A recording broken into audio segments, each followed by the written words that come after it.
Mile, ¿me puedes pasar para compartir la pantalla? Ahí ya está, Belén.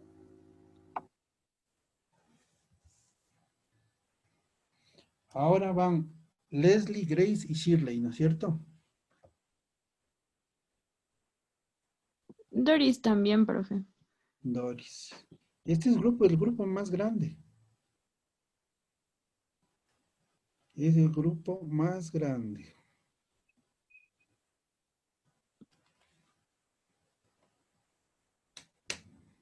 Ya, ¿Ok? ya. Buenos días, profe. Buenos días, compañeros. Bueno, nosotros les vamos a hablar sobre las estructuras del globo ocular.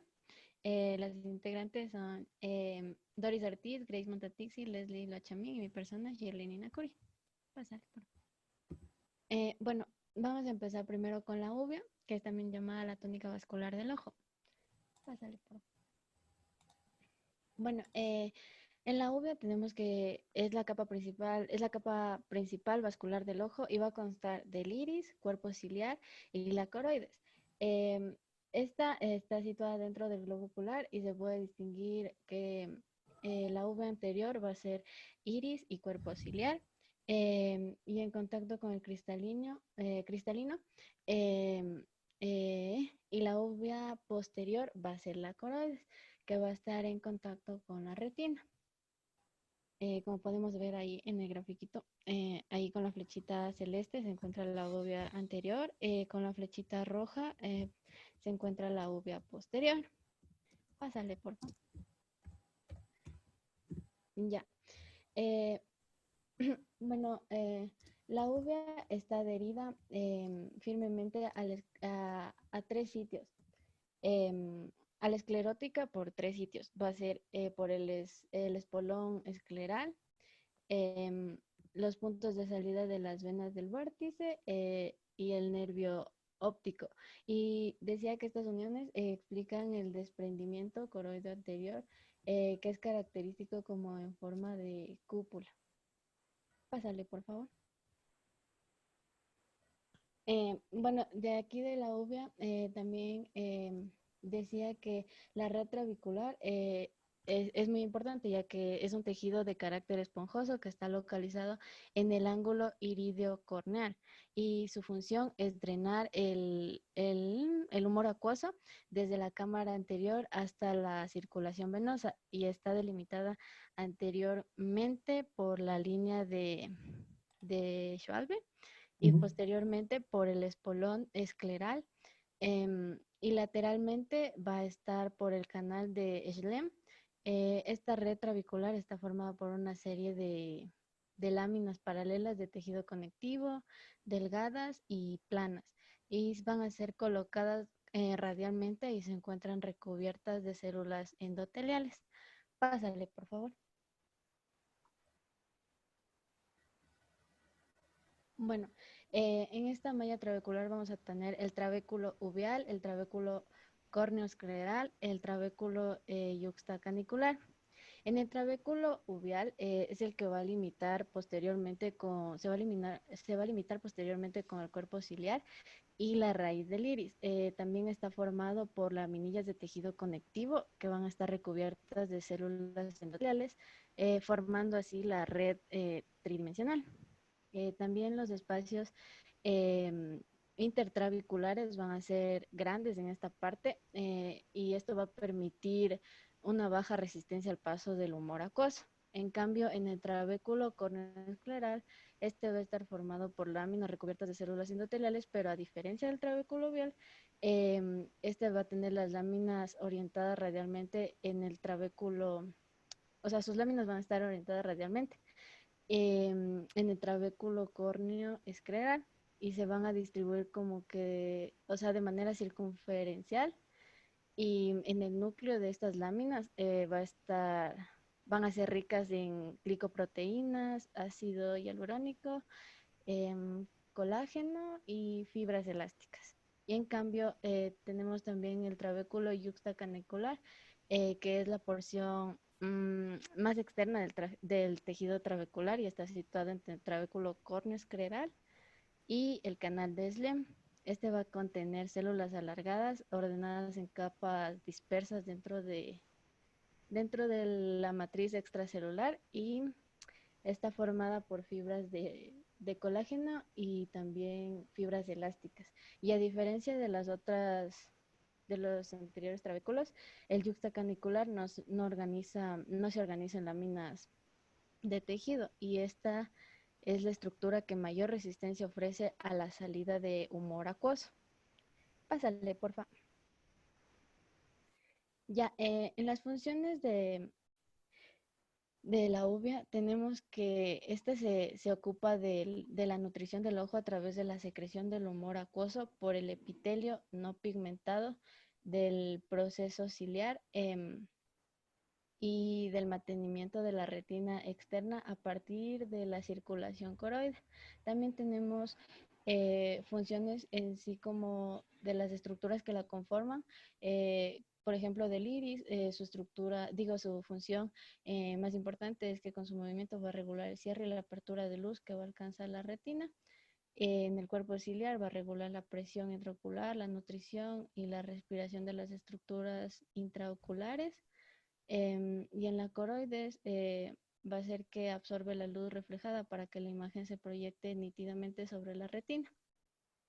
Pásale, por favor.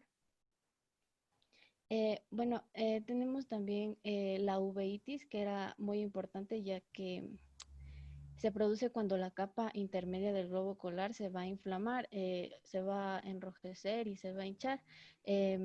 Ya que en la uvea hay muchos vasos sanguíneos que nutren el ojo, la uveitis puede causar daño al tejido vital ocular, causando pérdida permanente de la visión.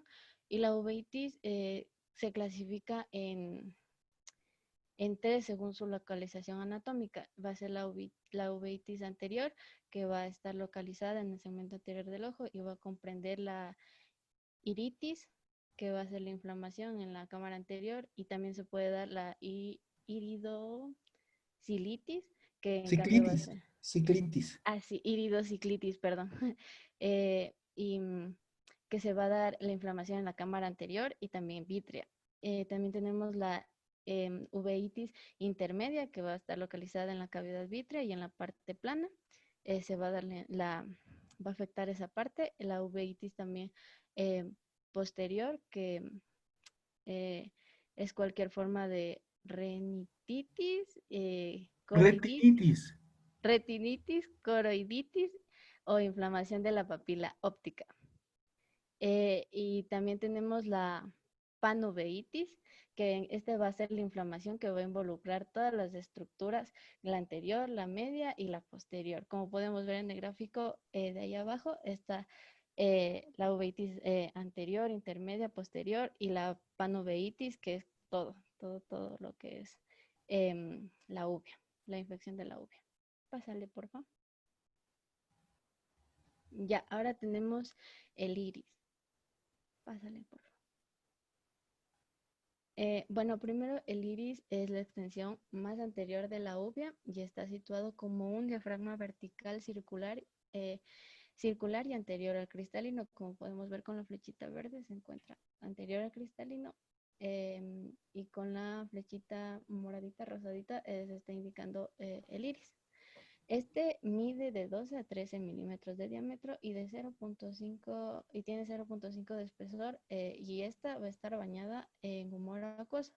Y este iris va a estar perforado en el centro por un orificio que es llamado pupila. Pásale, por favor. Bueno, tenemos la configuración del iris. Va a tener una cara anterior y una cara posterior. La cara anterior va a estar pigmentada, va a ser irregular debido a los abundantes vasos sanguíneos, como podemos ver con la flechita celeste, tiene abundantes vasos sanguíneos. Va a estar sobacada por las criptas de Fuchs y las estrellas radiadas. Las criptas de Fuchs están señaladas con las flechitas verdes y las estrellas radiadas están con la flechita morada. Va a tener dos bordes, el borde pupilar, perdón, que se suscribe a la pupila, y el borde ciliar, que está aplicado a la esclera por el ligamento pectíneo. El ligamento pectíneo es el que está con flechita amarilla. Y la cara posterior va a ser uniforme y va a estar ligada ligeramente cóncava, perdón, y está formada por el estroma. Pásale, por favor. Ya, las estructuras del iris, las principales estructuras del iris van a ser el estroma, el músculo dilatador y el epitelio pigmentado anterior, el músculo del esfínter y el epitelio pigmentado posterior. Primero con el estroma. El estroma del iris está compuesto por células pigmentadas que van a ser los melanocitos, también por células no pigmentadas, fibras de colágeno y una matriz que contiene ácido hialurónico. El humor acuoso va a fluir libremente dentro del estroma a lo largo del borde anterior del iris. Va a contener criptas y hendiduras que van a variar de tamaño, forma y profundidad. Esta superficie va a estar cubierta por células de tejido conectivo que se va a fusionar con el cuerpo ciliar. La estructura general del estroma del iris es similar en el iris de todos los colores, porque como ya sabemos el iris son de diferentes colores. Las diferencias de color del iris están relacionadas con la cantidad de pigmentación en la capa del borde anterior y el estroma profundo. Eso, pásale, por favor. Ya tenemos el músculo dilatador y el epitelio pigmentado anterior. Este músculo dilatador se desarrolla a partir del epitelio pigmentado anterior y se deriva del neuroectodermo. Se encuentra paralelo y anterior al epitelio pigmentado posterior. Las células del músculo liso contienen miofilamentos finos y también contienen melanosomas. Las miofibrillas de estas se limitan por la parte basal de las células y se extienden anteriormente hacia el estroma del iris. Estos melanosomas y el núcleo se van a encontrar en la región apical de la célula mioepitelial. Pásale, por favor. Ya, ahora tenemos el músculo esfínter. Al igual que el músculo dilatador, el músculo esfínter se deriva del neuroectodermo y está compuesto por una banda circular de fibras musculares que se encuentran cerca del margen pupilar en el estroma profundo, anterior al epitelio pigmentado posterior del iris, y el músculo esfínter recibe su inervación de las fibras nerviosas parasimpáticas. Bueno, el esfínter del iris está señalado con la flechita celeste. Como pueden ver, ¿le puedes pasar, por favor? Ya tenemos el epitelio pigmentado posterior. Está señalado con flechita verde. Y bueno, este epitelio pigmentado posterior del iris es también llamado epitelio pigmentado del iris y está densamente pigmentado y parece... es más como suave, uniforme y parece como que aterciopelado. Este continúa con el epitelio no pigmentado del cuerpo ciliar y allí va a continuar con la porción neurosensorial de la retina. La polaridad de las células que contiene se mantienen desde la embriogénesis. La superficie basal de la capa pigmentada va a bordear la cámara posterior y la superficie apical se enfrenta al estroma y se va a adherir al epitelio anterior del iris. Este epitelio pigmentado posterior se curva alrededor del margen pupilar y se extiende a distancia corta sobre la capa del borde anterior del estroma del iris, como un collar así pigmentado. Pásale, por favor. Ya, tenemos las funciones del iris. Su función principal es regular la cantidad de luz que entra a través de la pupila, contrayéndose y dilatándose rápidamente con los cambios de luminosidad. El iris se dispone de dos músculos, como ya les expliqué anteriormente. El músculo esfínter, que va a disminuir la pupila de tamaño, que va a llamarse miosis, y el músculo dilatador del iris, que va a permitir que la pupila se dilate, que se va a llamar midriasis. El color del iris también depende de la transparencia del estroma y la cantidad de pigmento que contiene. Cuando el pigmento es escaso, los ojos van a ser azules, mientras que cuando hay cantidad mayor, se van a apreciar como matices más verdes o castaños. Y este pigmento se va a formar durante los primeros meses de vida. Pásale, por favor. Ya tenemos la inervación, la vascularización. La vascularización del iris, corre a cargo de las arterias iridianas. Se origina en el círculo arterial mayor del iris, que va a estar contenido en el cuerpo ciliar y formado por una anastomosis de las arterias ciliares anteriores, de las ciliares anteriores con las arterias ciliares largas posteriores.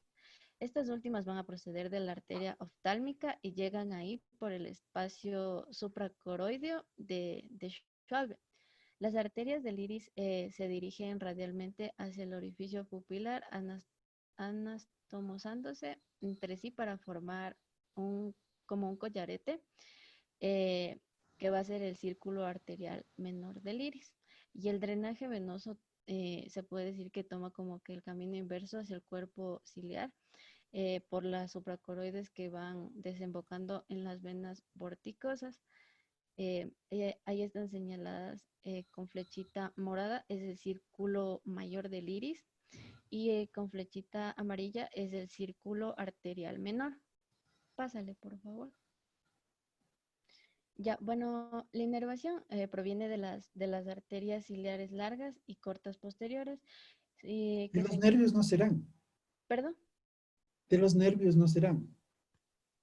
Ajá. Porque la inervación viene de nervios, no de arterias. O sea, La inervación del iris proviene de los nervios ciliares largos y cortos posteriores.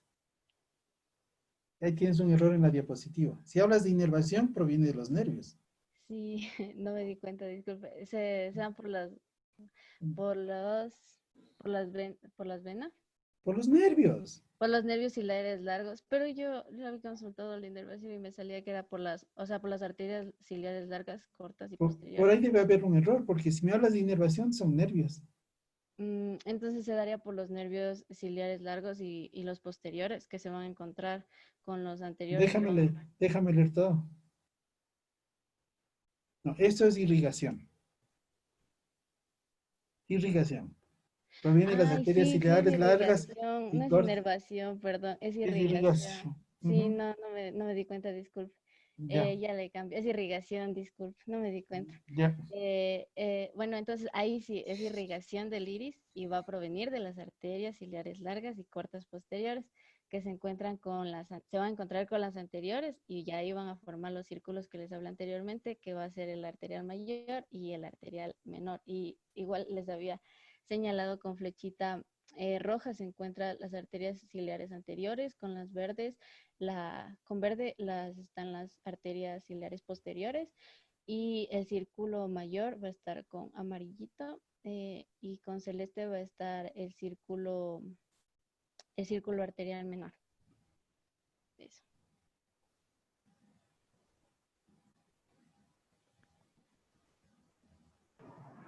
Ya.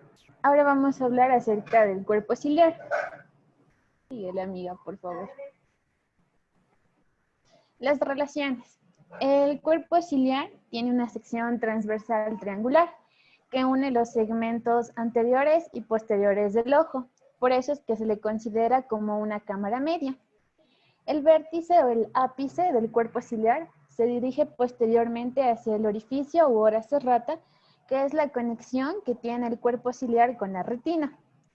La base del cuerpo ciliar da origen al iris. La única unión del cuerpo ciliar a la esclerótica es en su base, y lo hace a través de las fibras musculares longitudinales, que es donde se inserta la esclerótica. Sigue, amiga. La anatomía. El cuerpo ciliar tiene entre 6 y 7 milímetros de ancho. Consta de dos partes, que es la pars plana y la pars plicata. La pars plana es una zona relativamente avascular, lisa y pigmentada, que tiene aproximadamente 4 milímetros de ancho y se extiende desde el ora serrata hasta los procesos ciliares. Mientras tanto, la pars plicata está ricamente vascularizada y consiste en aproximadamente 70 pliegues radiales o procesos ciliares. Síguele, amiga. El epitelio. El cuerpo ciliar está revestido por una doble capa de células epiteliales, que es la ciliar interna, que es un epitelio no pigmentado, y esta lámina se relaciona con la cámara posterior. Este epitelio no pigmentado tiende a ser cuboidal, pero en la pars plana, y columnar en la pars plicata. También tiene múltiples infecciones basales, abundantes mitocondrias y grandes núcleos. También tiene retículo endoplasmático y el complejo de Golgi, que son las células importantes para la formación del humor acuoso. Por otro lado tenemos la ciliar externa, que es un epitelio pigmentado que está unido al estroma ciliar y a los vasos sanguíneos. Este epitelio es más grueso y homogéneo en comparación con el no pigmentado. El epitelio pigmentado es relativamente uniforme en todo el cuerpo ciliar. Y también tiene múltiples infiltraciones basales, tiene un gran núcleo, tiene mitocondrias, un extenso retículo endoplasmático y muchos melanosomas. Cada uno de estos epitelios se dirige a los vértices y se fusionan. Lo hacen por medio de un complejo sistema de uniones e interdigitaciones celulares. Síguele, amiga. Las funciones del cuerpo ciliar. Tiene dos funciones principales. La primera es la formación del humor acuoso y la segunda es que acomoda el cristalino para un correcto enfoque de la imagen. Vamos a hablar primero de la formación del humor acuoso. Los encargados de esto son los procesos ciliares. ¿Qué son los procesos ciliares? Son formaciones vasculares que dependen de las arterias ciliares y forman alrededor del cristalino una especie de collar que se le denomina la corona ciliar, y esta es la que produce la mayor cantidad del humor acuoso. Sigue la amiga. ¿Qué es el humor acuoso? El humor acuoso es un líquido que sirve para nutrir y oxigenar las estructuras del globo ocular que no tienen aporte sanguíneo, como sería el caso de la córnea y del cristalino. Se le conoce también como un líquido acuoso y se encuentra en la cámara anterior del ojo. Es muy importante tener Espérate un aquí... ratito. Se produce en la cámara posterior y de ahí pasa a la cámara anterior, pero en la cámara posterior también hay humor acuoso. ¿Por qué ahí se produce? Sí, Dale. ya. Es muy importante que exista un drenaje adecuado en la absorción del humor acuoso hacia el torrente sanguíneo, para que la presión intraocular sea la correcta. Esta presión está determinada por cada persona y depende de la cantidad de fluido que se encuentra en su interior. Pero cuando el sistema de drenaje del ojo funciona adecuadamente, los valores de la presión son normales. Sin embargo, estos pueden alterarse, subir su nivel de presión y se produce un tipo de lesión, especialmente en el nervio óptico. Y cuando se produce este aumento de presión se le conoce como glaucoma y es una patología que si no se detecta a tiempo se puede perder una parte o totalmente la visión. ¿Cómo se produce el humor acuoso? El humor acuoso se forma en los cuerpos ciliares, como ya lo mencionamos, que se encuentra en la parte posterior del ojo y se da mediante la filtración de los capilares sanguíneos. Existen algunas vías para pasar de la parte posterior a la anterior. Una de estas es donde se reabsorbe por la red trabecular, por el canal de Schlemm, que finalmente lo drena a la circulación venosa, y a esta vía se le llama la vía trabecular, pero también existen otras vías. La tasa de producción del humor acuoso es aproximadamente de 2 a 2,5 microlitros por minuto, y su volumen recambia aproximadamente en 1% por minuto, es decir que alrededor de 90 a 100 minutos se hace un recambio total del humor acuoso. Síguele, amiga. El músculo ciliar. El músculo ciliar es encargado de la segunda función del cuerpo ciliar, como era la de acomodar al cristalino para un correcto enfoque.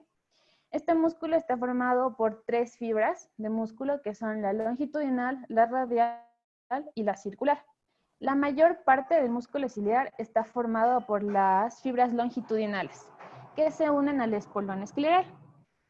Y las fibras del músculo radial surgen en la porción media del cuerpo ciliar. Y las fibras circulares se encuentran en la parte más interna.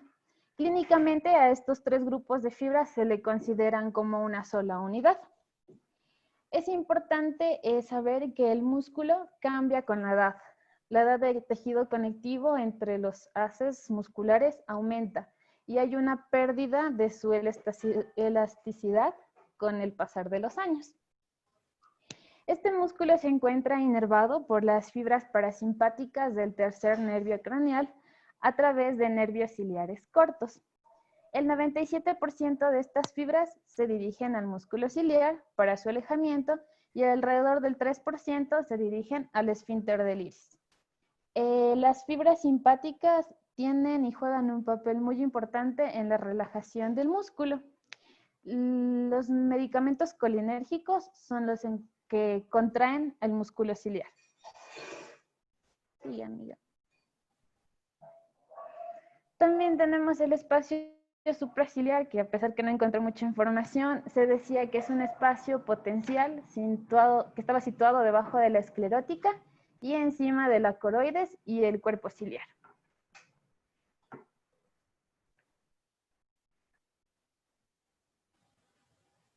Ya. Bueno, yo voy a hablar acerca de la coroides. Ya. En principio vamos a hablar un poco acerca de la embriología. Podemos decir que la coroides está dada por el mesénquima que va a rodear al cáliz óptico, y este va a proceder de la cresta neural. Esta reacciona a señales procedentes del epitelio pigmentado de la retina y lo va a diferenciar en 2 capas. La primera, que es la capa vascular, la cual va a ser la coroides, y la segunda, que es la capa fibrosa, la cual va a ser la esclera. Los primeros vasos sanguíneos coroideos van a aparecer alrededor de la semana 15 y en la semana 23 se va a diferenciar las arterias de las venas. ¿Cuáles son las características de la coroides? La coroides es una cubierta de tejido esponjoso. Está formada por capilares, arterias, venas y tejido conectivo. Es una capa de color marrón rojizo oscuro y está situada entre la esclera y la retina. También se puede decir que es la parte de mayor tamaño de la capa vascular en el bulbo ocular. Además, esta tapiza la mayor parte de la esclera y suministra soporte a la retina. También podemos decir que mide 0.22 milímetros en la posición posterior y 0.10 a 0.15 milímetros en la posición anterior. Como ya lo dijimos, está integrada por los vasos sanguíneos. También ya mencionamos sus medidas. También se puede decir que el 70% de la sangre del ojo se va a encontrar en la coroides y el color característico púrpura que ésta tiene está dado por el pigmento de los melanocitos y de la sangre. Aquí podemos observar de mejor manera cómo es la coroides. Ya. ¿Cuáles son los componentes que tiene la coroides? Esta está compuesta por varias capas o láminas. La primera va a ser la lámina de Fusca o también conocido como el espacio supracoroide. Este es una unión entre la esclera y la coroides. Va a medir alrededor de unas 30 micras y no va a contener vasos sanguíneos.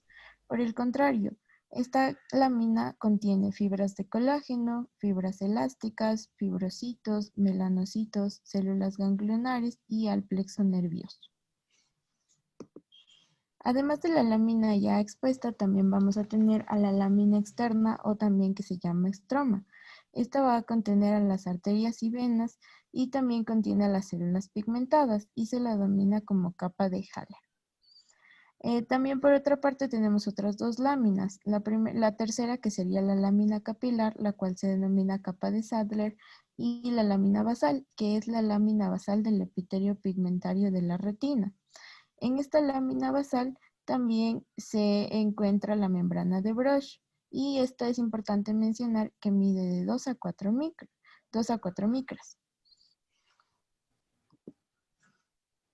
Ya. La unidad funcional de la coroides va a ser el capilar o también conocido como el corio capilar de la coroides. Esta está separada de la retina por medio de la membrana de Brush, que más adelante se explicará un poco de la función de esta membrana. Ya, es la responsable del aporte nutritivo de las capas de la retina. Mide entre 2 a 4 micras y es considerada una capa vítrea homogénea. Y la membrana, entonces como tal, podemos decir que la membrana de Bruch se encarga del paso de los solutos y los líquidos a través de los capilares coroides a la retina. ¿Cuáles son las funciones que tiene la coroides? Entre las principales funciones de la coroides podemos decir que las células pigmentadas van a impedir el paso de la luz a través de la esclerótica.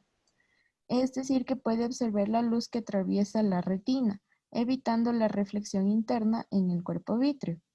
También va a mantener la presión intraocular encima de los 20 milímetros de mercurio para poder mantener la circulación y tiene un efecto refrigerante sobre la retina. Ya. En cuanto a la inervación y la vascularización, la inervación se puede decir que es rica en inervación simpática, sin embargo la inervación sensorial sí existe en la coroides, pero es muy escasa.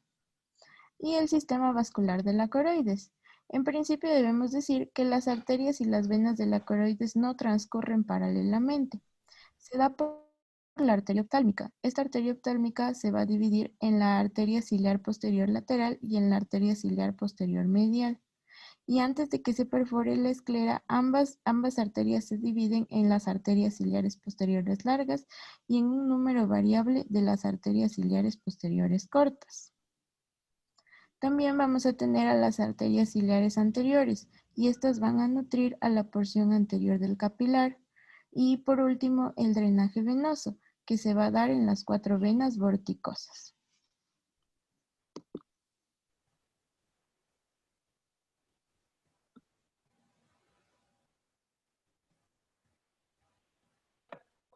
Ya. El cristalino. Bueno, el cristalino es una estructura biconvexa situada detrás de la cámara posterior y la pupila. Se halla suspendido por la zónula de zinc y carece de inervación y es avascular. Y para su nutrición depende únicamente del humor acuoso y del vítreo. Siguiente, por favor. En cuanto a las relaciones, se encuentra por delante el iris, por detrás el humor vítreo y por fuera el ecuador del cristalino con fibras zonulares en 2 planos anterior y posterior. Siguiente. Ya. Bueno, en la juventud la acomodación para la visión cercana se consigue mediante la contracción del músculo ciliar, que supone un movimiento hacia adelante y hacia adentro. Esta contracción relaja la tensión zonular y permite que el cristalino adopte una forma globular. El aumento en el espesor de cristalino durante la acomodación se debe a un cambio en la forma de su núcleo y con edad el poder acomodativo se pierde de forma constante. Y bueno, las causas de esta pérdida de poder acomodativo incluye el aumento en el tamaño de cristalino, también alteraciones en las relaciones mecánicas en el músculo ciliar. Y, bueno, siguiente. Ya, la cápsula. El cristalino está rodeado por una lámina basal, que es la cápsula cristaliniana, que es rica en colágeno de tipo 4 y otras proteínas de la matriz. Y la síntesis de la cápsula anterior ocurre a lo largo de la vida, por lo que su espesor aumenta, mientras que en la cápsula anterior se mantiene constante. Bueno, morfológicamente la cápsula de cristalino consta de filamentos finos dispuestos en láminas paralelos a la superficie. Y la cápsula anterior contiene un material fibrogranular que es la laminina y que en la cápsula posterior esta es ausente. Y en cuanto a la delgadez de la cápsula posterior, constituye un riesgo potencial para su ruptura durante una cirugía de cataratas. Siguiente, por favor. Siguiente. Ya, gracias. El epitelio del cristalino se halla debajo de la cápsula anterior y ecuatorial, pero está ausente en la cápsula posterior. Y la parte basal de las células epiteliales contacta con la cápsula cristaliniana sin presentar adherencias especializadas. Y en la porción apical de las células se dirigen hacia el interior del cristalino y los bordes laterales presentan interdigitaciones sin el espacio extracelular. Siguiente, por favor.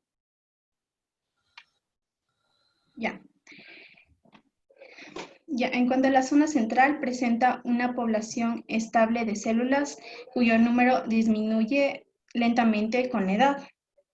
Y en la zona intermedia de las células son más pequeñas y muestran mitosis ocasionales. Y en la zona germinativa, las células experimentan división mitótica y alargan la parte anterior y posterior y forman las fibras celulares diferenciadas del cristalino. Siguiente. Ya. Las fibras. El cristalino tiene una corteza externa y un núcleo interno. Bueno, el núcleo es la parte de la masa de fibras que se forma en el nacimiento y la corteza se forma a partir de nuevas fibras que se añaden a lo largo de la vida postnatal.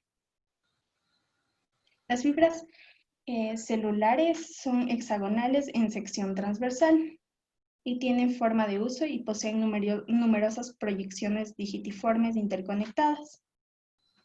Y el otro dato, que el alto índice de refracción de cristalino se debe a la alta concentración de proteínas cristalinas alfa, beta y gamma.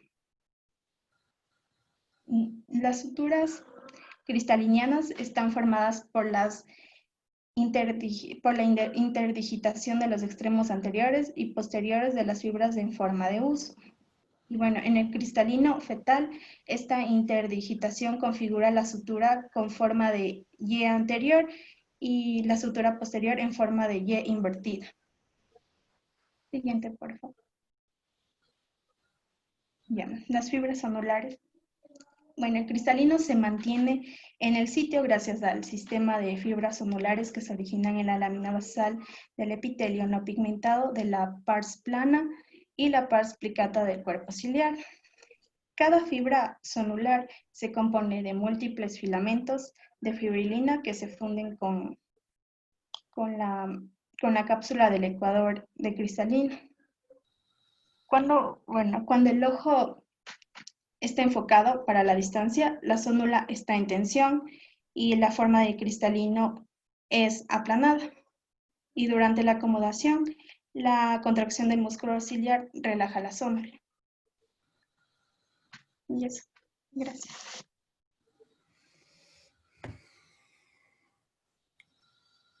Ok, chévere estuvo. Les decía, y me olvidé con los otros grupos, pero voy a comenzar enseñándoles a que se luzcan cuando les piden una presentación. Cuando vayan a desarrollar un tema, esto es cuestión de saber un poquito de docencia y parte de la formación del médico es ser docente porque siempre estamos enseñando. Consejos, me olvidé en los otros grupos porque el grupo que viene les dije, cuando entren a dar un tema, planteen objetivos de aprendizaje. Entonces, por ejemplo, la persona quien se enseñó de malla trabecular. Yo, después de mi exposición, quiero dejar estos conceptos claros, 2 o 3, ¿sí? De hecho, que de ahí va a salir la pregunta que va a enviar. En cuanto cuando vamos a hablar de la uvia en la parte anterior, yo quiero dejar claro estos conceptos. Y entonces su presentación va a girar en torno a esos objetivos de aprendizaje que se llaman. Consejo nomás, si hacen así, les prometo que no van a tener ningún problema en el futuro, ustedes que están iniciándose en este largo camino de ser médico. ¿Sí? Los médicos tarde o temprano siempre estamos enseñando, así que cuando cogen ustedes una guía de aprendizaje, por ejemplo, esta que uso yo en décimo, dice, en el primer dice, objetivo. Los objetivos que tendrá, ahí van a leer, al final de este capítulo serán estos, estos, estos, y ponen 5 líneas o más. Eso les va a servir mucho. La presentación estuvo excelente. Vamos a revisar algunos conceptos para homogenizar todos los grupos. El tracto uvial, uveocoroide, se llama uvia porque tiene el color de una uva. Y el color está dado por los melanocitos y por los eritrocitos, como decían. Hace como un telón, pues. Además del epitelio pigmentado, la uvia hace como un telón por el pigmento que tiene para que la imagen pueda entrar en la retina. El cuerpo uvial es una estructura vascular. Siendo una estructura vascular, es una estructura dolorígena. La córnea era una estructura dolorígena, ¿se acuerdan? Por las terminaciones nerviosas libres que viajan por los nasos ciliares. Y la uvia es una estructura dolorígena, especialmente la parte anterior. Y duele cuando se inflama y cuando está isquémica. Listo. Para dividirle medio didácticamente, sí, hay gente que le pone 2 en 1, pero didácticamente súper clarito. La parte uveal anterior está subdividida en 3. Lo primero, el iris. Cada una de estas 3 subdivisiones tiene su función. ¿Cuál era la función del iris?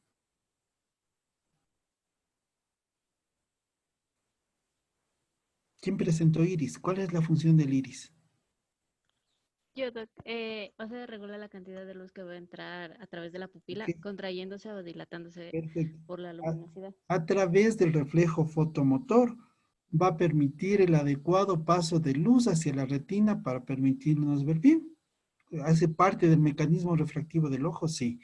En cuanto al reflejo, no me voy a detener mucho porque hay un capítulo donde vamos a ver neurooftalmología y vamos a ver cómo se hace el reflejo fotomotor. Son de las cosas que tenemos que saber. Para conseguir su objetivo, el iris tiene 2 músculos. ¿Qué músculos tenía? El dilatador. ¿Sí? Y, Y el esfínter. ok, entonces, el iris se encarga de permitir la adecuada estimulación de la retina con la suficiente luz y para eso hace uso de 2 músculos. Un esfínter, que tiene inervación parasimpática, y un dilatador, que tiene inervación simpática. Entonces, la pupila, que no es ninguna estructura, la pupila es un espacio virtual. La pupila nos determina el estado, el tono del paciente, si es parasimpático o simpático, ¿sí? Porque la adrenalina dilata y la acetilcolina contra la pupila. En síntesis, eso es el iris.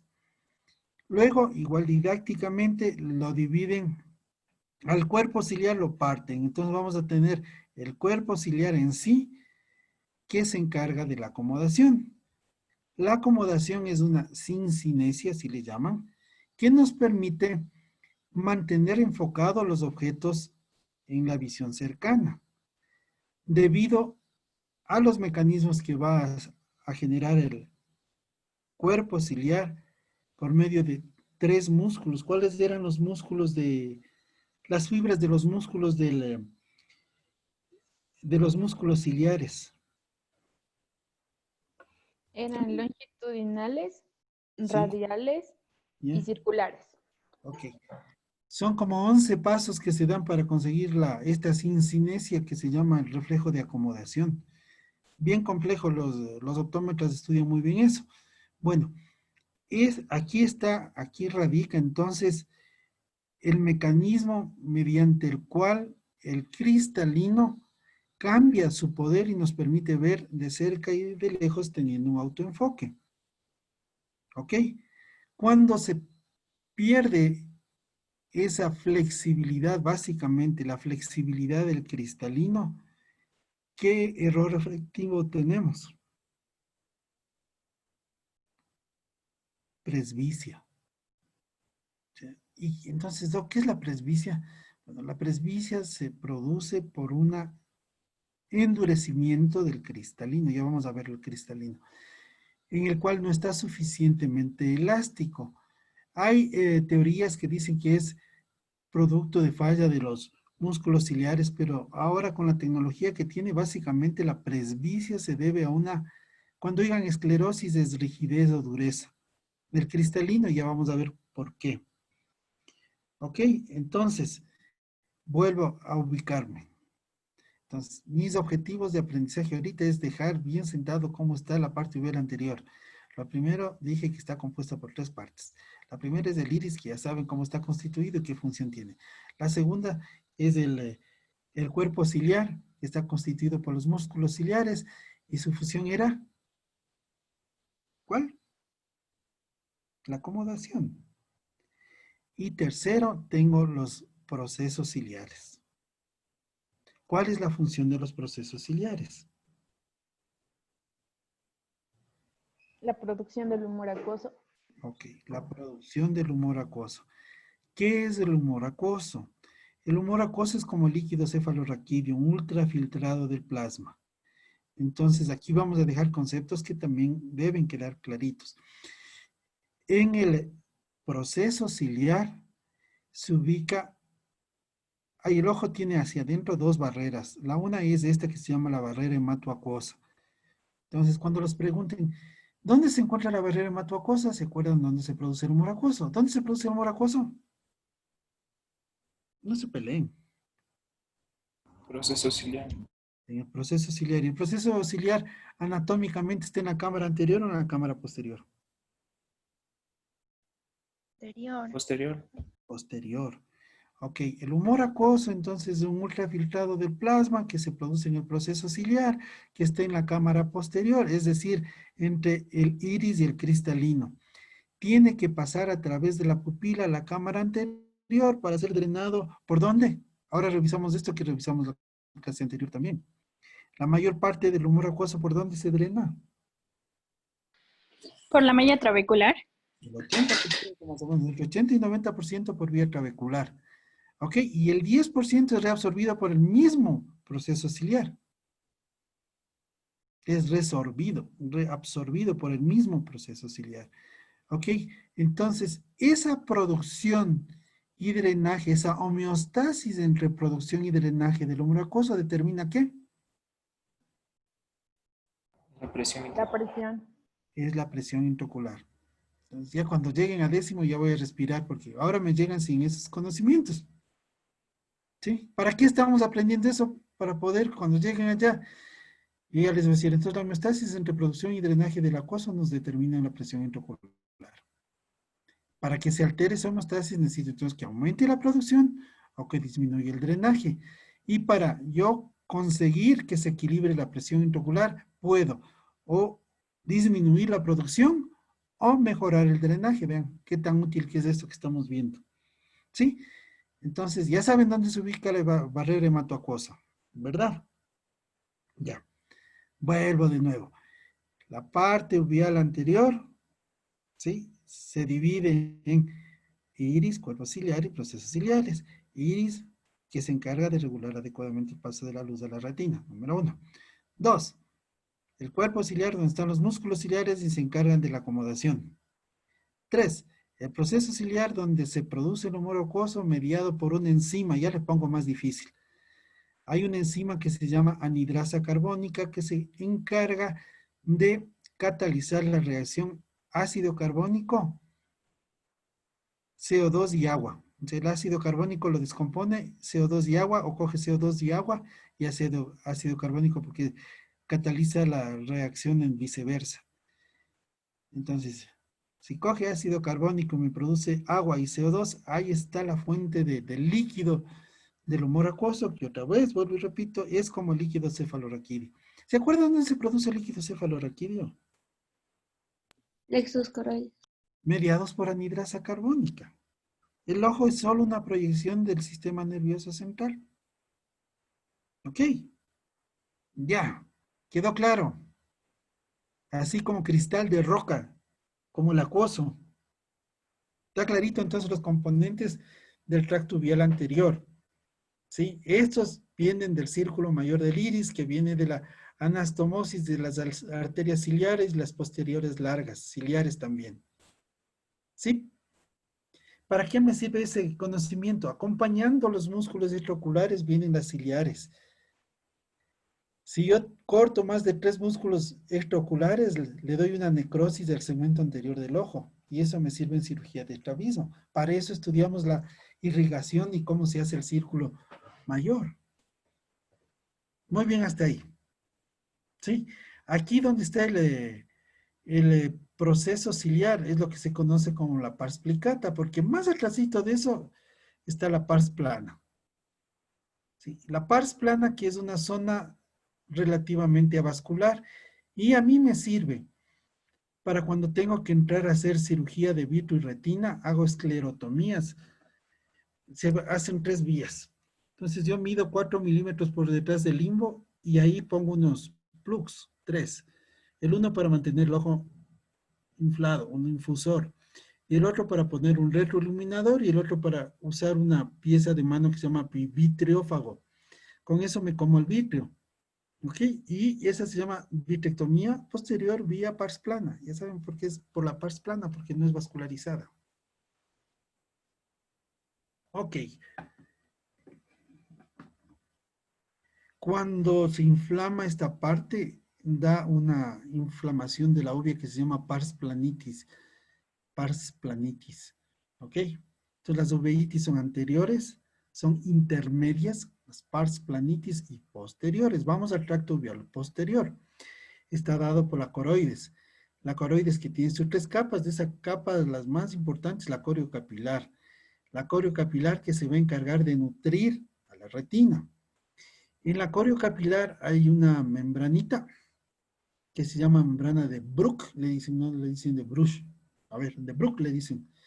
Esta membrana, aquí está la barrera, la siguiente barrera entre la coroides y el epitelio pigmentoso de la retina. Esta se llama barrera hematorretiniana. Entonces, cuando hay una uveitis posterior, se rompe la barrera hematorretiniana y va a comenzar a fugar células blancas y proteínas al humor vítreo. Sí, estoy en una uveitis posterior. No se olviden, especialmente las uveitis anteriores dan dolor. Las posteriores no dan mucho dolor, pero las anteriores dan dolor. La parte más anterior, el límite más anterior de la coroides, ¿cómo se llama? El límite de la coroides con el cuerpo ciliar, ¿cómo se llama? Tiene un nombre y eso es parte de la topografía del ojo, así que no se pueden olvidar. ¿Quién habló de coroides? ¿Cuál es el límite más anterior? Donde muere la coroides y muere la retina también. Se llama ora serrata. ¿Sí lo dijeron o no lo dijeron? Y eso es importante porque generalmente los desgarros retinales son periféricos. Y yo les voy a describir. En el fondo de ojo encuentro un desgarro en herradura por delante del ecuador del ojo. Ya saben dónde es el ecuador del ojo. Antes de la ora serrata. Entonces la ora serrata es la parte más anterior de la coroides y de la retina, donde se está insertando la retina. Yo como oftalmólogo tengo maneras de examinar eso. Normalmente a nivel primario no se llega a ver como un límite topográfico del ojo, hay que saberlo. ¿Ok? ¿Preguntas hasta ahí?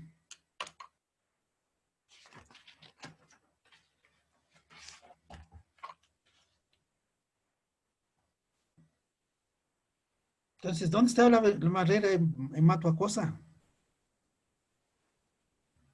Eso debe estar facilito. ¿Dónde? Proceso ciliar. En el proceso. ¿Y dónde se ubica la barrera hematorretiniana? Entre la coroides y el epitelio pigmentado de la retina. No se olviden. Del cristalino. Los gringos le llaman lente, lens. Nosotros le llamamos cristalino. En griego se llama faco. Sí, entonces, y esa fue pregunta porque en los videos de la primera clase salía el señor decía, la ausencia de cristalino se llama afaquia y se debe a la falta de la inducción para la producción de la vesícula óptica, la vesícula cristaliniana, perdón. Tengo la vesícula óptica y la vesícula cristaliniana, ¿se acuerdan? De ahí proviene el cristalino, que es una estructura vascular. En la parte embrionaria sí es vascularizada, porque viene la arteria hialoidea, hace un plexo vascular en el cristalino y vasculariza toda la parte anterior del ojo. Como el cristalino tiene que ser transparente y cuando se forma la arteria central de la retina y se cierra la arteria hialoidea, queda el conducto hialoideo, conducto de Cloquet, y el cristalino tiene que volverse transparente.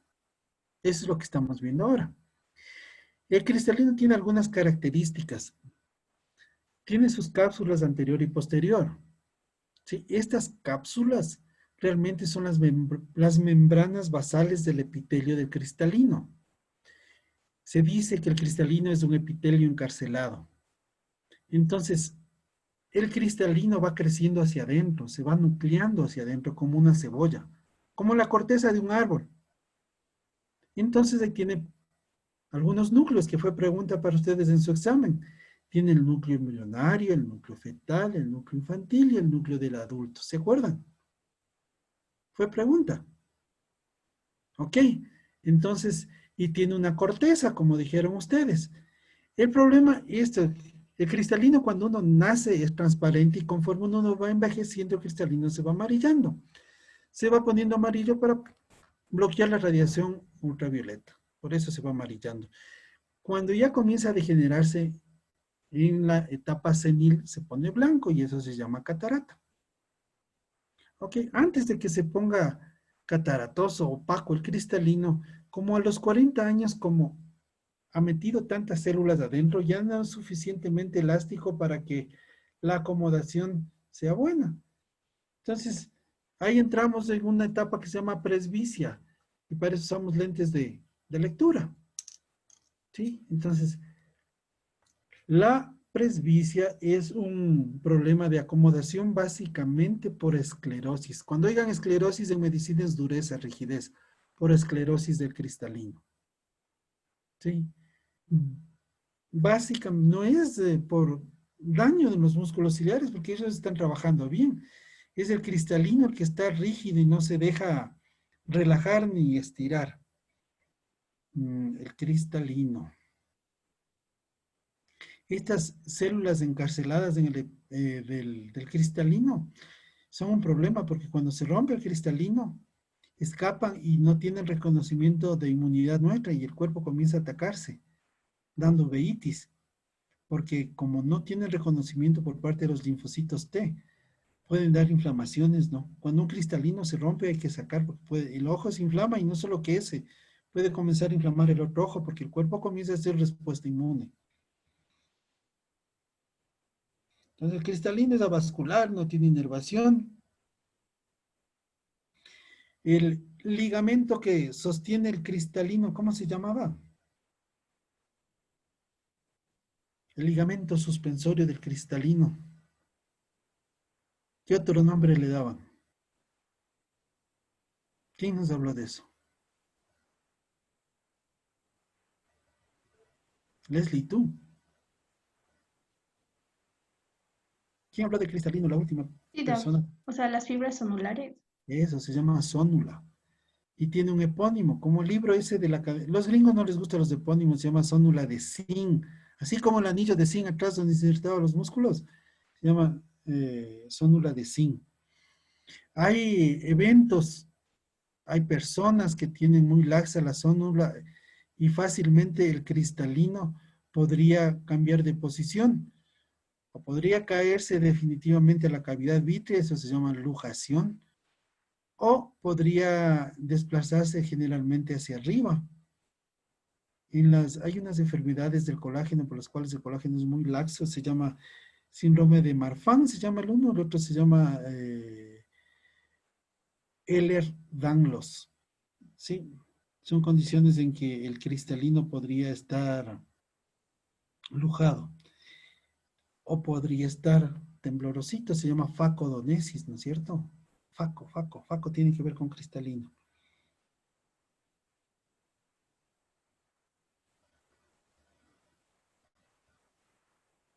Y este ligamento suspensorio, entonces, ¿quién se encargaba de la acomodación del cristalino? El músculo ciliar. ¿Y dónde se origina el músculo ciliar? ¿Dónde está anatómicamente? En el cuerpo ciliar. Entonces, ¿dónde se origina el ligamento suspensorio? En el cuerpo ciliar. Otra vez, ya estamos, como les digo a ustedes, construyendo aprendizajes.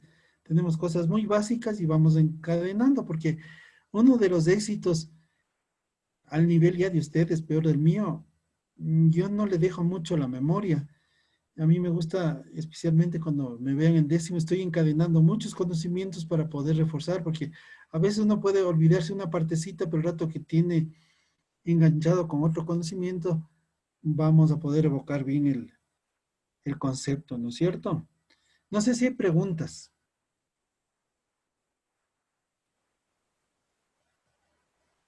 No. Entonces, hemos visto la túnica media del ojo, que es la túnica vascular del ojo, que es uvea. Hemos visto el cristalino también. ¿No queda ninguna duda entonces? No, Doc. ¿No? Entonces, nos vemos la próxima semana. Paula, te mandé un mensaje Doc, por... Sí. solo una cosa, la próxima semana a esta hora, o sea, al mediodía, vamos a tener la prueba parcial de diagnóstico. Al mediodía. Sí. Bueno. Supuestamente, yo quería adelantar con ustedes porque tienen examen el jueves. Para mí no es problema darles el jueves la clase, pero para estudiar ustedes, yo les pongo la clase el jueves sin ningún problema. ¿Y si la prueba va hasta aquí, Doc? No, la prueba va hasta la próxima semana. Son 3 clases. Por eso hubiera sido deseable que tengan la clase el miércoles para que puedan repasar. Pero no, la prueba es de 3 clases, va hasta el jueves. Profe, ¿y la Doctor. prueba no podría ser como que otro día, por si acaso? Porque igual el jueves como que tenemos clases a esa hora igual. A las 7 de la noche. Ajá. Dejé aquí mi clases. Yo tengo aquí la lista de sus actividades y no veo clases. Es que con una profe habíamos cambiado. Yo no puedo ir más del jueves porque debería haber tomado esta semana. La prueba debería haber tomado esta semana. Yo necesito tomar el jueves para pasar la nota el viernes.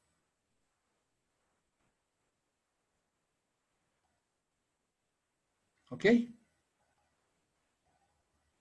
Ya hablamos con el curso y le avisamos, Doc. ¿Cómo? Mejor hablamos entre todos y le avisamos. Ok. La prueba no tiene movida. La prueba es el jueves a las 7. Lo de la clase me avisan. Sí, por ustedes hubiera sido mejor el miércoles. Por ustedes porque ustedes son el grupo de jueves a las 7. Si no pueden, ya ni modo, ¿no? Y tal vez la hora del miércoles no se podría cambiar para después de la prueba. La cosa es que tengo,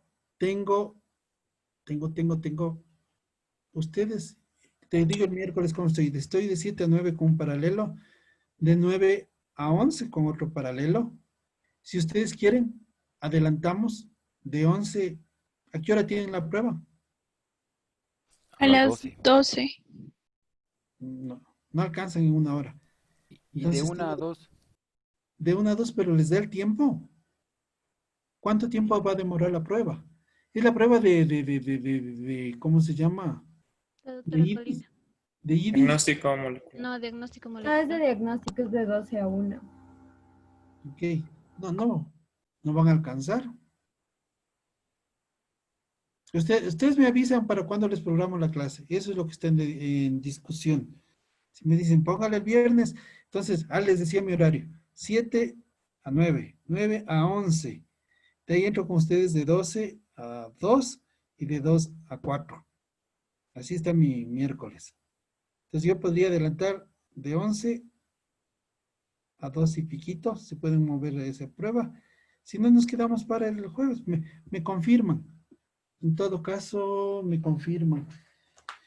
La representante del grupo es Milena. ¿Me avisas? Para ver cuándo los programo. Yo de estar programando sus clases para el domingo. El domingo ya tengo que dejar hecho el 80% de su prueba. Debo estar haciendo el domingo en la tarde y ahí me de entrar a invitarles a la reunión para la clase. ¿Listo? ¿Preguntas, chicos? ¿No? Disculpe, doctor, la prueba, o sea, estudiamos igual del libro que nos dio, ¿verdad? Para estudiar. Estudian del libro, ven de las clases, ¿sí? Ok, a veces, eso te digo, el primer grupo pone la vara porque no sé hasta qué tan profundo se vaya y normalmente yo estoy tratando de dejar el conocimiento igualito en todos porque no es justo que unos sepan más y otros sepan menos.